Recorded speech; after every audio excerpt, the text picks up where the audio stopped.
One of the most powerful rulers in ancient China drowned in a toilet, not as a figure of speech. He stood up in the middle of dinner, walked to the latrine, lost his footing, fell into the pit, and never came out alive. He had been warned. Months earlier, a shaman told him he would die before he ever tasted that year's new wheat. The ruler spent the whole season set on proving the old man wrong.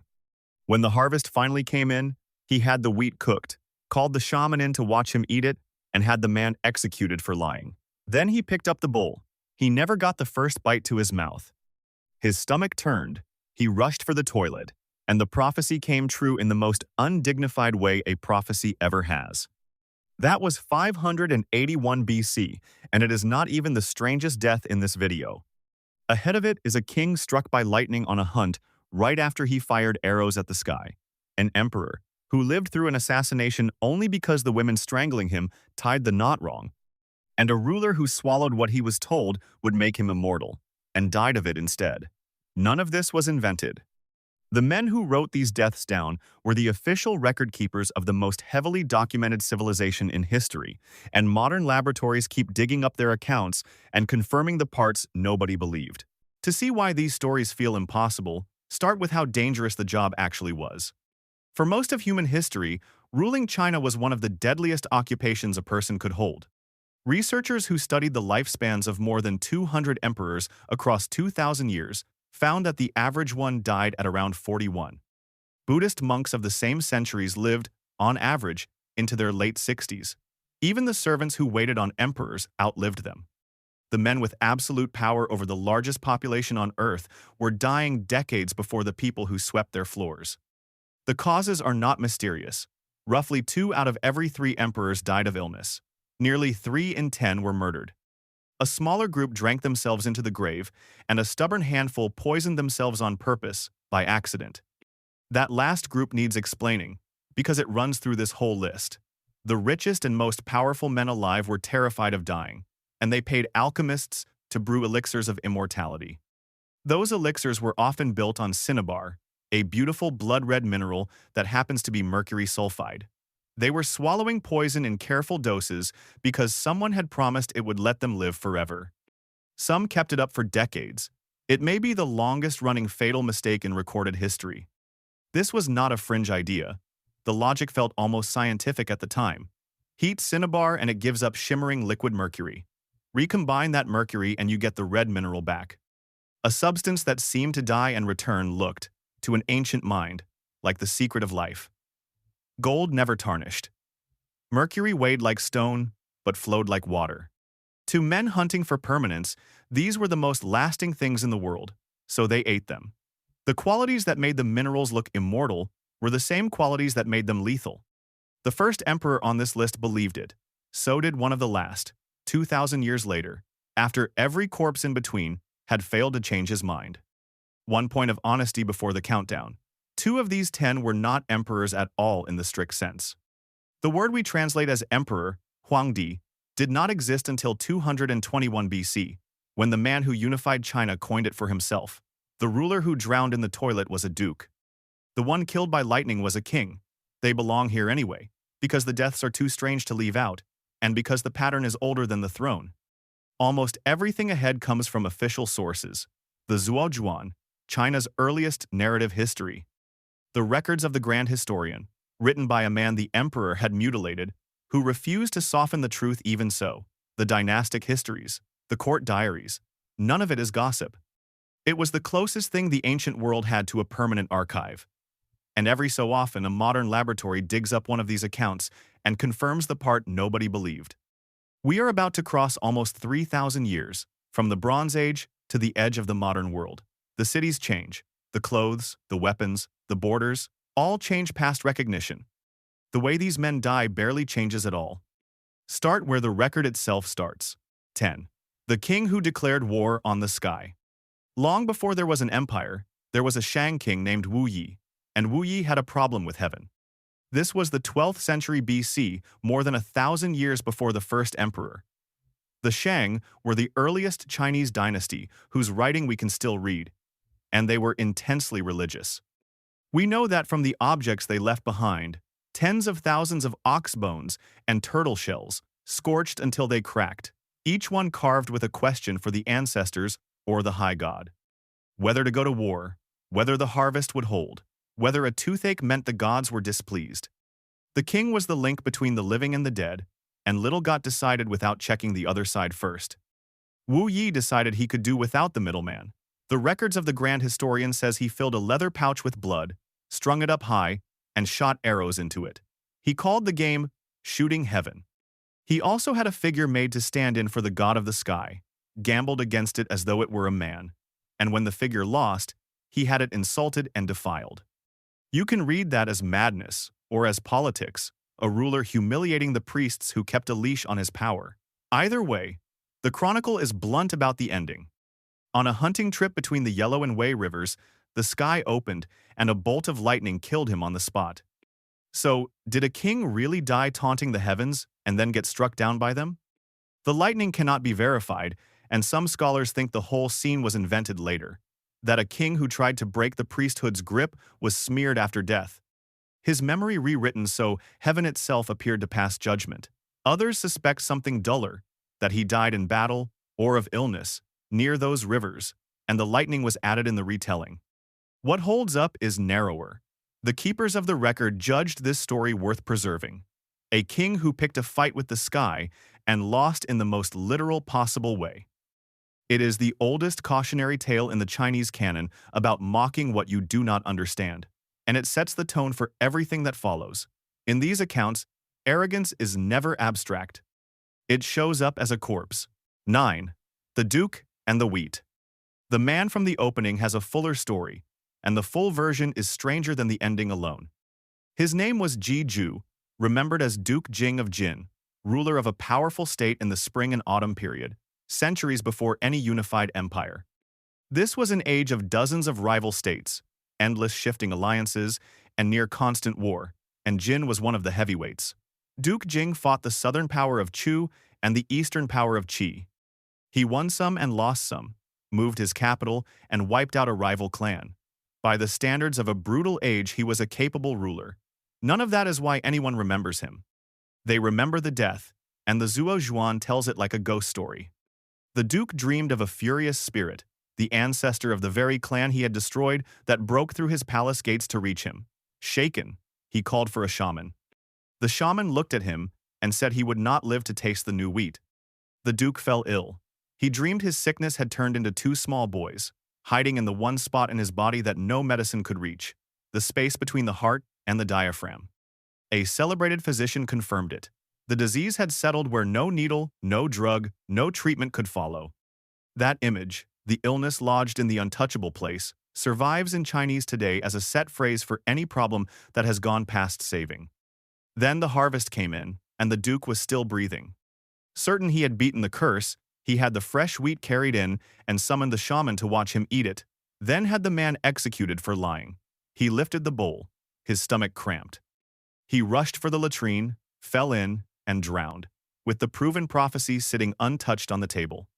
Most retellings stop there, but the worst detail comes after. A low-ranking servant had dreamed, that very morning, of carrying the Duke on his back all the way up to heaven.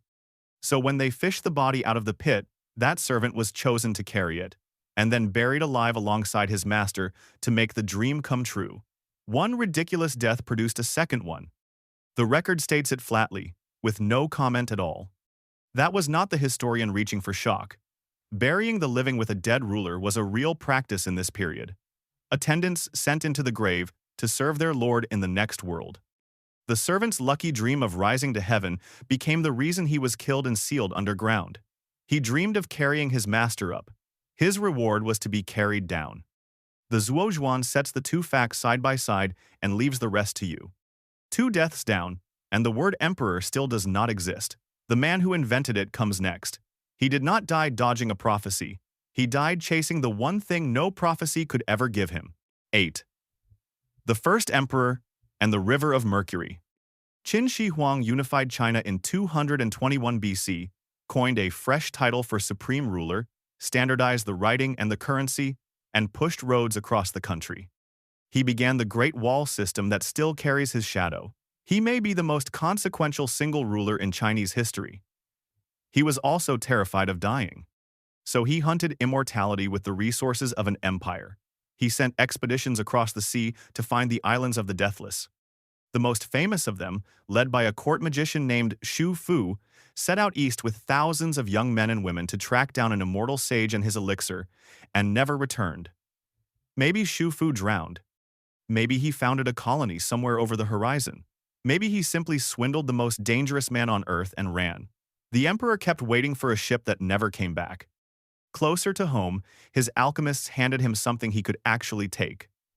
The pills almost certainly contained mercury, prescribed as medicine by men who believed the bright metal held eternal life. The likeliest cause of death for the most powerful man in the ancient world was the cure he kept taking for death itself. He died in 210 BC, on the road, far from his capital, in the middle of a grand tour of his own empire. What his ministers did next earns its own place on this list. Afraid that news of the death would set off a war of succession before they reached home, they hid it. They kept the rotting body in the imperial carriage, carried in his meals as though he still ate them, and loaded a cart of salted fish to ride alongside, so the stench of the fish would cover the stench of the emperor. China's first emperor came home as a state secret, escorted by a wagon of fish. The cover-up had a colder purpose than dignity. While the body traveled, two of his most powerful officials forged his final commands. They sent his able heir an order to take his own life, and the young man obeyed it. In his place, they seated a weaker, more pliable son. The empire built to last 10,000 generations started coming apart within days of its founder's last breath, undone by a plot he could not deny because nobody was allowed to know he was gone. He conquered everything except the road home after his own death. For 2,000 years, the showpiece of the story was the tomb. The records of the grand historian described an underground map of the empire, its rivers and seas running with liquid mercury, kept in motion by machinery, a ceiling studded with pearl stars, crossbows rigged to fire on anyone who broke in, and the workers who built the inner chambers sealed inside to protect the secret. It read like the kind of thing court historians love to exaggerate. Then, 20th century scientists tested the soil over the still-sealed mound. They found mercury many times above the natural level for the region, and the heaviest readings traced a shape that matches where China's two great rivers would fall on a map. Later airborne surveys caught the metal still leaking into the air above the grave. The man who poisoned himself with mercury in life had buried himself in a sea of it, and the detail that sounded invented turned out to be something you could measure. The central chamber has still never been opened. The mercury is part of the reason why. The next death sounds like a joke. It is also fully documented. 7. The Emperor. Poisoned with cake. Some emperors die because they are feared. Sima Zhong, known as Emperor Hui of the Jin dynasty, died because he was not. He came to the throne in 290 AD and was, by every account, hopelessly unfit for it, very likely intellectually disabled. The histories describe a man who never grasped the basics of ruling and leaned entirely on his regents. He survives in Chinese memory for one sentence. Told that his people were starving for want of rice, he reportedly asked, in all sincerity, why they did not just eat meat porridge instead. 17 centuries later, the line still works as shorthand for the obliviousness of the powerful, a ruler so walled off from ordinary life that he could not picture hunger. His reign dissolved into the War of the Eight Princes, with relatives butchering one another for control of a puppet who could not control himself. It was among the most destructive civil wars in early Chinese history, and the emperor sat at the center of it like a prize. Whoever physically held him could claim to rule in his name. He was captured and recaptured, marched from camp to camp, even hauled onto a battlefield where the arrows struck him directly. In that battle, as everyone else fled, one attendant climbed onto the emperor's carriage and shielded him with his own body until the soldiers cut him down. Afterward, the emperor refused to let the blood be washed from his robe, because the man had died for him. It is the one flash of feeling in a life spent as somebody else's bargaining chip. By the end, the North was sliding toward collapse, and the man whose name authorized all of it had never made a single real decision. In 307 AD, it came down to a plate of food. The official history records only that he was poisoned while eating wheat cakes. It does not say why or by whose hand. Historians have long pointed at the regent who controlled him then, who had both the access and the most to gain, though the motive has never been pinned down, and that uncertainty is part of why the story still lingers. The symmetry is cruel. The emperor who could not understand why hungry people went without food was, in the end, killed by food. He was not brought down by an army or a coup. He was killed by a single poisoned meal, handed to him inside his own court. The record does not dwell on it. It almost never does. That restraint is exactly what makes it land. That is the powerless emperor. The next one survived one of the largest armies in the ancient world. Then, a single sentence killed him. 6. The emperor, killed by his own joke. Sima Yao, the emperor Xiao Wu of the Eastern Jin, should have died in glory or not at all. In 383 AD, his dynasty faced destruction. A vast army was bearing down from the north, by some counts more than twice the size of his own. At the Battle of the Fei River, his side won anyway, in one of the most celebrated upsets in Chinese military history. The defenders were so badly outnumbered that, by legend, the broken invaders fled in such panic that they mistook the sound of the wind and the cries of cranes for the enemy army at their heels. The wind saved the dynasty and gave the language a lasting phrase for blind terror and overconfidence. The emperor had survived the moment built to end him. He did not survive a dinner party. By 396 AD, he had sunk into heavy drinking. The brilliance of his early reign had curdled into long nights of wine and favorites, with the empire increasingly run by other hands. One evening he was drinking with a favorite consort, Lady Zhang, and she declined to keep refilling his cup. Loosened by the wine, he made a joke. He told her she was getting old, and that he might trade her in for someone younger. He almost certainly meant nothing by it. Lady Zhang was not laughing. In that court, a line like that from the emperor was not teasing. It was a preview of the rest of her life.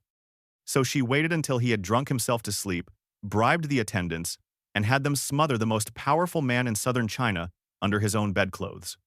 What came afterward is darker, for anyone who imagines absolute power as absolute safety.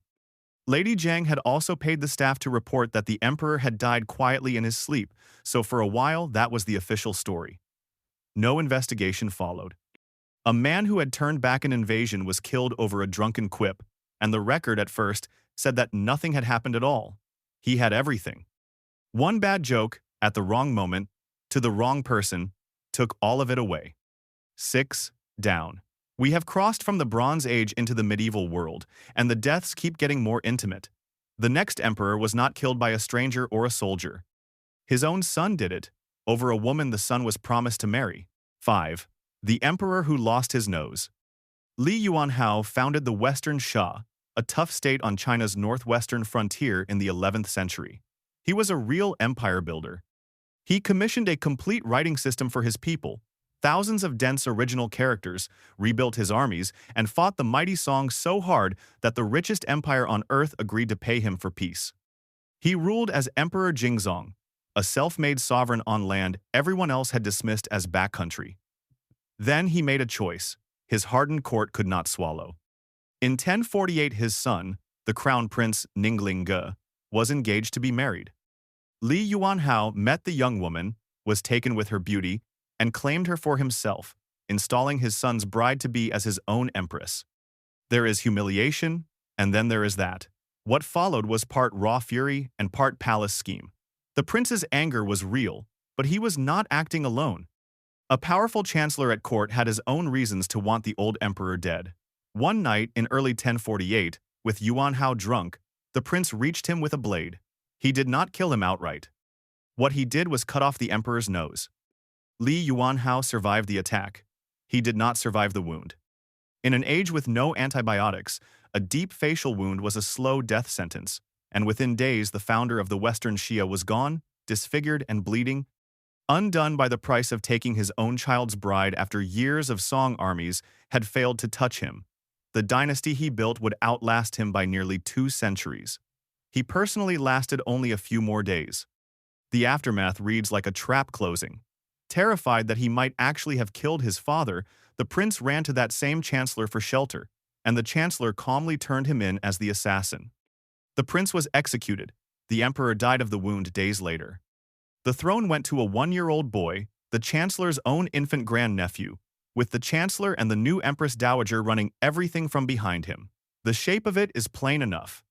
The man who walked away with all the power was never the one holding the knife. Whether he planned each step or simply rode a son's rage as it unfolded, the records do not fully say, but the result is hard to misread. A founder who had willed a whole kingdom into being, with its own script and its own army, managed to destroy his own heir and very nearly his own dynasty over a marriage he could have left alone. The early deaths in this list were cosmic, the work of lightning and prophecy, and the wrath of heaven. The later ones shrink to something domestic, a jealous consort, a joke at dinner, a furious son. The throne keeps getting bigger while the things that kill the men on it keep getting smaller and closer to home, until one of them dies because he went out fishing. 4. The Emperor, who fell out of a boat. The Zhengde Emperor of the Ming Dynasty was, by his own court standards, a disaster, and by the standards of this list, almost relatable. He hated the rituals of the throne. He built a private pleasure compound away from the formal palace, to the despair of his Confucian officials, and filled it with everything the job forbade. He kept a private menagerie that included big cats. He prowled his own capital after dark in disguise, hunting for fun as a commoner. He invented a military rank for himself and rode off to play general on the frontier, issuing orders under a fake name and then obeying them. He adopted dozens of grown men as honorary sons. More than anything, he wanted to be someone other than the emperor. In the autumn of 1520, on his way back from a trip south, he took a small boat out to go fishing. He had been drinking. The boat went over, and the ruler of one of the most populous empires on earth went into the water and nearly drowned. They pulled him out alive. He never really recovered. Already worn down by years of hard living, the soaking and the sickness that followed ground him down over the next several months. And in the spring of 1521, he died at 29. He left no surviving son, which threw the whole empire into a scramble over the succession. What gets you is how ordinary it was. There was no assassin and no poison. Nothing dramatic at all. The ruler of a vast empire died about the way an unlucky man on holiday might, drunk in a small boat, in cold water, surrounded by people who could not reach him fast enough. He spent his entire reign trying to escape the weight of the throne, and what finally killed him was a fishing trip. Because he died without an heir, that splash spread out across the whole country. The throne lurched sideways to a cousin, and the fight over how to honor that cousin's parents, who had never been emperor or empress, blew up into a years-long political war that consumed the court, jailed officials, and saw some of them beaten to death in the palace courtyard. A capsized fishing boat rearranged the politics of the largest country on earth. And the cousin who inherited the mess would go on to survive something that should, by every rule of violence, have killed him where he lay. 3. The Emperor. The palace women tried to strangle. The Jiajing Emperor took the throne after his cousin drowned and became one of the longest reigning rulers of the Ming. Like the first emperor before him, he was consumed by the dream of living forever, and the way he chased it turned his own palace into a place of organized cruelty. His alchemists convinced him that ingredients taken from the bodies of very young women would extend his life. To supply them, large numbers of palace girls were kept under harsh conditions and punished for the smallest thing. The court was a cage, and the people locked inside it understood exactly what they were being used for. In 1542, more than a dozen of those women decided they would rather die fighting than go on living that way. While the emperor slept in a consort's chambers, they slipped in, looped a cord around his neck, and pulled. The reason he is on this list and not in an early grave comes down to a knot. In their fear and inexperience, they tied it wrong, and it would not draw tight. They hauled on it with everything they had, while the emperor choked and thrashed and stubbornly would not die. Some accounts say they stabbed at him with hairpins as he struggled. The most powerful man in the empire was being killed by a group of unarmed women, and the one thing that saved him was a badly tied knot. One of the women lost her nerve at the last moment and ran to warn the empress. Guards arrived. The emperor was revived. The punishment that followed was monstrous. The conspirators were executed by slow slicing, their families killed alongside them, and a consort who had nothing to do with it was put to death in the panic. The emperor pulled back from public life almost entirely after that night and ruled from seclusion for decades. That is where a bizarre near-miss turned into history, A man who already trusted no one now refused to be seen at all. He stopped holding court. He shut himself in a separate compound and governed through notes passed to intermediaries, handing daily power to a grand secretary who grew spectacularly corrupt, selling government posts for cash while the frontiers frayed and pirates worked the coast. The empire drifted for a generation, run by a recluse so frightened by a length of cord that he never fully came back into the world. And then, having survived the strangling that should have finished him, he died anyway. Slowly, years later, of the same elixirs he had tortured so many people to produce. The poison he swallowed for immortality did the work the cord could not. He cheated murder and lost to his own medicine. 2 rulers left, and they carry us out of the old world completely, into a stretch of time recent enough that one of these deaths was finally cracked by forensic scientists. First, though, the last ruler on the whole list to die the oldest way there is, chasing eternal life straight into the ground. 2. The last emperor to drink himself immortal. By the 18th century, China had 2,000 years of evidence that immortality elixirs were lethal. Emperor after emperor had died on them. Physicians had written it down in plain language. The danger was one of the best documented facts in the entire culture. The Yongzheng emperor took them anyway. In most respects, he was a formidable ruler, a tireless administrator, a reformer who overhauled the empire's finances, went after corruption, and shifted the tax burden to ease the load on ordinary farmers.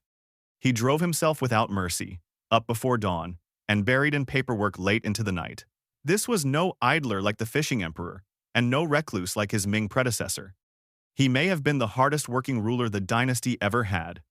He was also deeply superstitious, a true believer in Taoist longevity arts, and he kept alchemists at work inside his own grounds, with loads of charcoal and minerals hauled in to feed the furnaces. In 1735, after 13 years on the throne, he died suddenly, found by most accounts collapsed while still working through state papers. He worked almost literally to his last breath. He died in 1735. The same year, a Swedish naturalist named Carl Linnaeus published the system biologists still use to sort every living thing. That is how recent this is. While the modern scientific age was being born on the far side of the world, the ruler of China was quietly dying of mercury and lead, taken on purpose, for the oldest reason there is. The strongest evidence is what his son did next. Within days of taking the throne, the new emperor threw the Taoist alchemists out of the palace and warned them never to repeat a word of what they had told his father. Today, we cannot put a Qing emperor on a modern autopsy table, so the cause is red, not proven. But a successor does not expel the medicine men in his first week unless he suspects the medicine. Set that beside the years of mineral elixirs cooking in his own grounds, and the likeliest answer is the grim and obvious one. Stories grew up around the death later, including a tale of a vengeful swordswoman who slipped in and beheaded him to avenge her executed family. That almost certainly belongs to fiction. The plainer version needs no decoration. A man swallowed what he believed would keep him alive forever, for years, and it is hard not to read that as the thing that killed him. That closes a circle 2,000 years wide. The first emperor and one of the last died the same way, chasing the same impossible prize, ignoring the same growing pile of bodies. One death is left. The most recent, the most argued over, and the only one on the list confirmed by a modern crime lab. 1. The murder science. Solved a century late. The Guangxu emperor came to the throne as a small child in 1875 and spent most of his life a prisoner in his own court.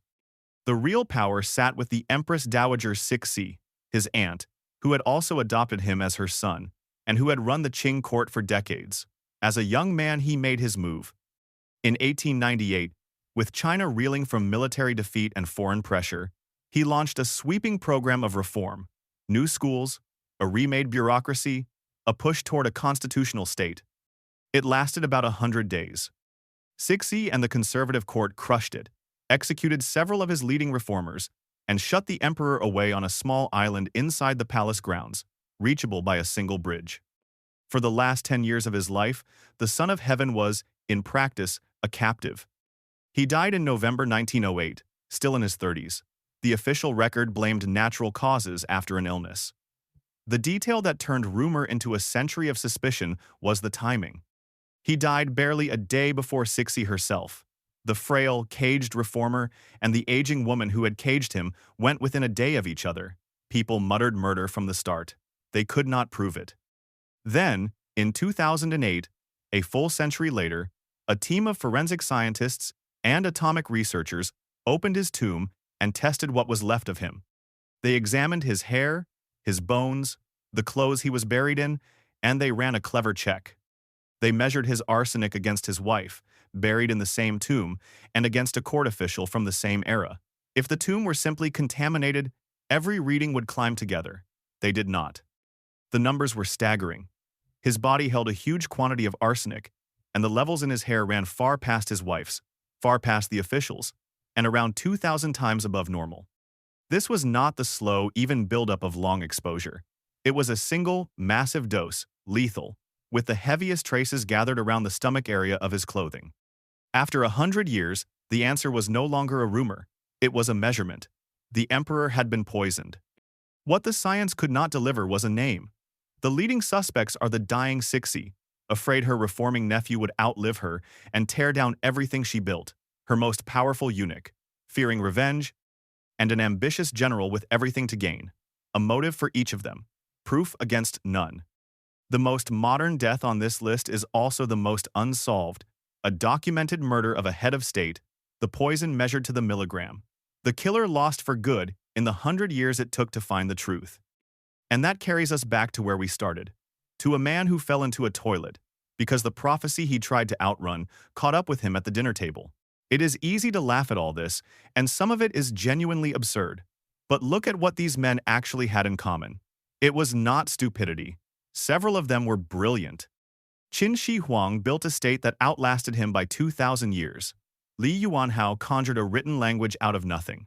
Yang Zheng may have outworked every other ruler of his dynasty.